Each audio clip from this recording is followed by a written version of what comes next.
किसान भाइयों नमस्कार। कृषि विभाग की जानकारी में आपका स्वागत है।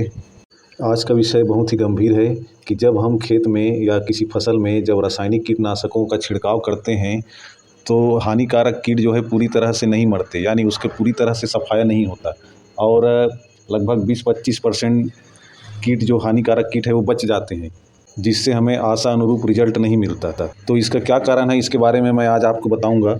जैसा कि हमने पिछले वीडियो में बताया था कि जब किसी कीटनाशकों का एक ही कीटनाशकों का प्रयोग जब लगातार किसी फसल में किया जाता है तो धीरे धीरे उन हानिकारक कीटों के ऊपर रेसिस्टेंट पावर उत्पन्न हो जाता है और कुछ समय बाद वह हानिकारक कीटों के लिए वह कीटनाशक जो है बेअसर साबित होने लगता है और अंततः निष्प्रभावी होता है। इसे एक एग्जाम्पल के रूप में समझते हैं। अभी कुछ समय पहले जब धान में तना छेदक या पत्ती मोड़क वगैरह या इल्ली वगैरह का जब अटैक होता था तो हमें क्लोरोपाइरीफास 2 ml प्रति लीटर के हिसाब से छिड़काव करने को कहा जाता था, यानी 800 ml प्रति हेक्टेयर के हिसाब से उसका छिड़काव किया जाता था और उस समय बहुत अच्छा रिजल्ट मिलता था। लेकिन धीरे धीरे इसका क्लोरोपाइरीफास का प्रयोग बहुत अधिक रूप में बढ़ता गया और कीटों में इसमें रेसिस्टेंट पावर उत्पन्न होने लगी। तो इसकी मात्रा को धीरे धीरे बढ़ाया गया, इसके डोज को बढ़ाया गया, जिसे 800 ml प्रति हेक्टेयर के बाद इसे 1000 ml प्रति हेक्टेयर किया गया। इसके कुछ समय पश्चात 1250 ml भी किया गया। लेकिन अंततः यह कीटनाशक अब उतना प्रभाव नहीं पड़ पा रहा है और इससे हानिकारक कीट नहीं मर रहे हैं। तो इसके लिए हमें उसका फार्मूलेशन चेंज करना पड़ेगा, यानी हमें अलग टेक्निकल का कीटनाशक का यूज करना पड़ेगा।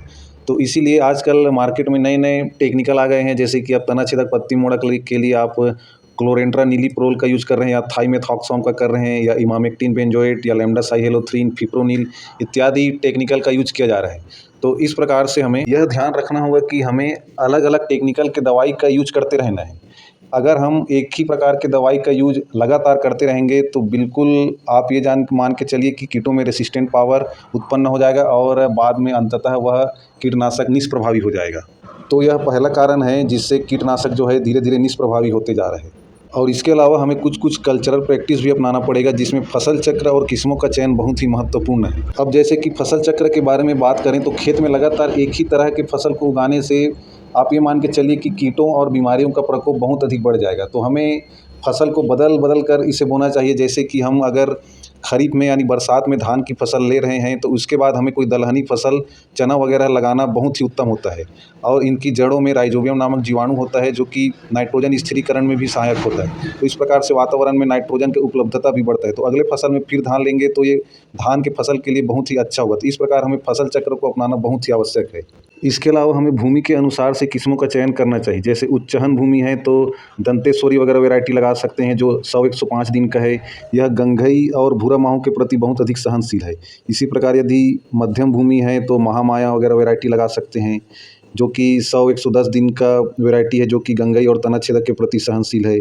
इसी प्रकार यदि निचली भूमि है या जिसे जहाँ गभार टाइप का वहाँ मिट्टी है, कन्हार टाइप की मृदा है, तो कर्मा मासूरी वगैरह लगा सकते हैं जो कि 125-30 दिन का है।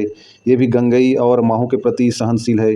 इस प्रकार से हमें भूमि और उस क्षेत्र विशेष के हिसाब से हमें यदि गंगई कीड़े का अगर किसी क्षेत्र में बहुत अधिक प्रकोप हो रहा है तो गंगई निरोधक किस्मों का लगाना चाहिए।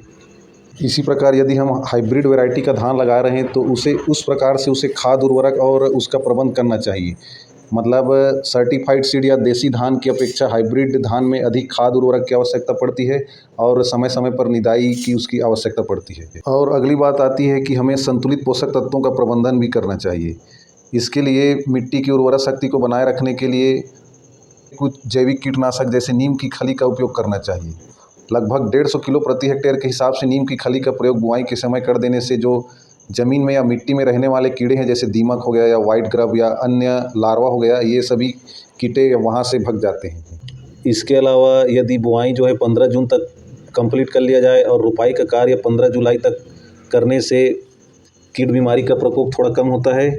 और बीजों को बोने के पहले 2 ml प्रति लीटर के हिसाब से अगर क्लोरोपाइरीफास दवाई को डालकर अगर उपचारित किया जाए तो बीज जनित कीड़े बीमारी होने की संभावना बहुत कम रहती है। इसके अलावा हमें पौधों के बीच का अंतराल भी लगभग 20 बाई 25 सेंटीमीटर का रखना चाहिए, धान में खासकर, यानी पंक्ति से पंक्ति की दूरी 20 सेंटीमीटर रहे और पौधे से पौधे की दूरी लगभग 15 सेंटीमीटर रहे।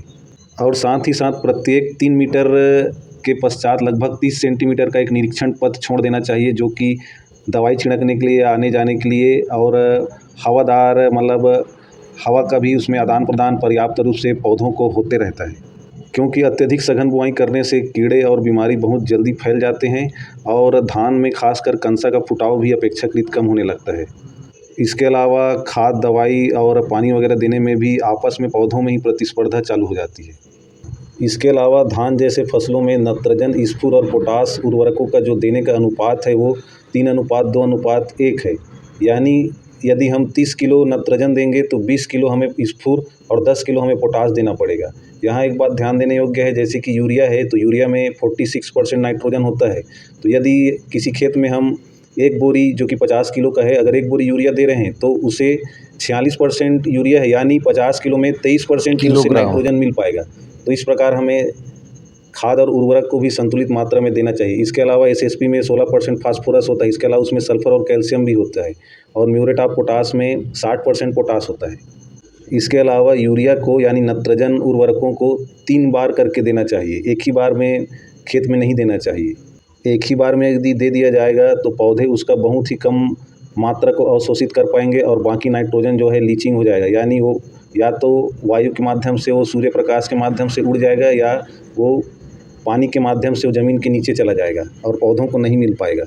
इसके अलावा अगला पॉइंट है अंतर्वर्ती फसल। कुछ फसलें जैसे अरहर या बरबट्टी हो गया, इसमें अन्य फसल लगाने से माहों का प्रकोप कम हो जाता है। साथ ही फूल गोभी की फसल में बीच बीच में टमाटर पौधा लगाने से जो डायमंड बैक मॉथ नामक जो कीट रहता है उसका प्रकोप कम हो जाता है, क्योंकि यह टमाटर के कीट से दूर भागता है। इसी प्रकार कम ऊंचाई वाली फसलों में ज़्यादा ऊंचाई वाले फसलें लगाया जा सकता है, जिससे कीटों का फैलाव कम किया जा सकता है। इसी प्रकार शुद्ध चने का बुआई करने की अपेक्षा चने के साथ सरसों को लगाना चाहिए। यह अनुपात जो है 4:2 में होना चाहिए, यानी 4 कतारों में यदि हम चना लगाए हैं तो 2 कतारों में हमें सरसों लगाना चाहिए। इससे अपेक्षाकृत कीटों का प्रकोप कम होगा। इसी प्रकार खरपतवारों का नियंत्रण करने पर भी व्यापक रूप से कीटों और बीमारियों का प्रसार को भी रोका जा सकता है। जैसे धान के खेत में सैनिक कीट या पत्ती मोड़क और अन्य रस चूसक कीट जो है अत्यधिक खरपतवार या मेड़ में अधिक घास वगैरह उग आए हैं तो वो अतिरिक्त पोषक का कार्य करता है। इसलिए यदि खेत में खरपतवार नहीं है या मेड़ों में भी खरपतवार नहीं है तो बहुत हद तक रोगों और कीटों के प्रसार को रोका जा सकता है। इसी प्रकार कीट व्याधि का प्रकोप को कम करने के लिए जल प्रबंधन भी एक बहुत महत्वपूर्ण है।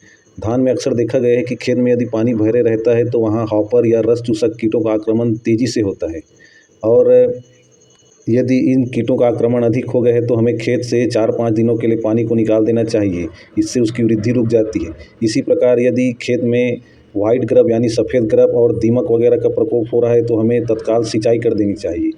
इससे दीमक या वाइट ग्रब जो है जल निकास द्वारा चले जाते हैं। इसके अलावा अन्य शस्त्र क्रियाओं में फसल अवशेषों को हमें नष्ट कर देना चाहिए। अक्सर फसल कटाई के बाद विभिन्न प्रकार के फसल अवशेष, घास फूस आदि रहते हैं, जिसमें विभिन्न प्रकार के अंडे और हानिकारक इल्लियाँ एवं कीट पनपते रहते हैं। तो ये सभी घास फूस और अवशेष को पूरी तरह से किसी गड्ढे वगैरह में इसे दबा देना चाहिए, जिससे हानिकारक कीट स्वतः ही उसमें नष्ट हो जाएंगे।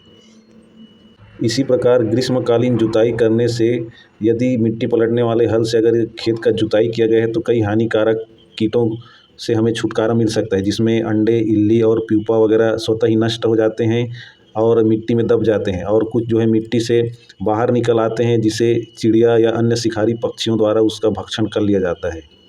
तो इस प्रकार यदि हम पूरी तरह से खेत का इस प्रकार से हम प्रबंधन करें और इसके बाद भी अगर कीट होने की दशा में यदि रासायनिक कीटनाशक का हम प्रयोग करें तो इससे हमें 100% रिजल्ट मिलेगा। धन्यवाद।